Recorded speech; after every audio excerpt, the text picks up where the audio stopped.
आगरा क्षेत्र में विनय नगर में हुई श्रीमद् भागवत कथा, जिसे आचार्य राकेश शास्त्री के मुखरविंदर द्वारा वर्णन किया गया। श्री कृष्ण भगवान का जन्मदिन का वर्णन हुआ।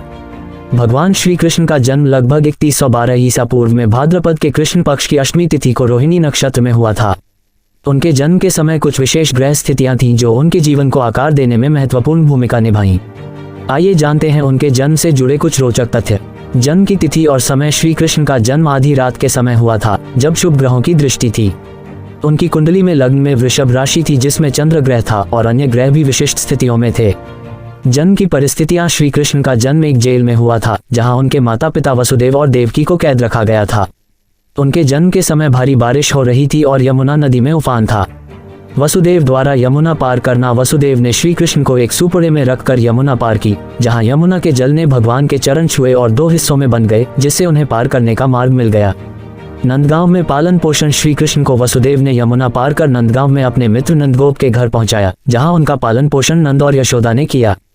जन्म के समय ग्रह स्थिति। श्री कृष्ण की कुंडली में लग्न में वृषभ राशि थी, जिसमें चंद्र ग्रह था और अन्य ग्रह भी विशिष्ट स्थितियों में थे, जैसे कि सूर्य सिंह राशि में, बुध कन्या राशि में और शनि और शुक्र तुला राशि में। इन विशेष परिस्थितियों और ग्रह स्थितियों ने श्री कृष्ण के जीवन को आकार देने में महत्वपूर्ण भूमिका निभाई। आगरा से आरती यादव की खास रिपोर्ट।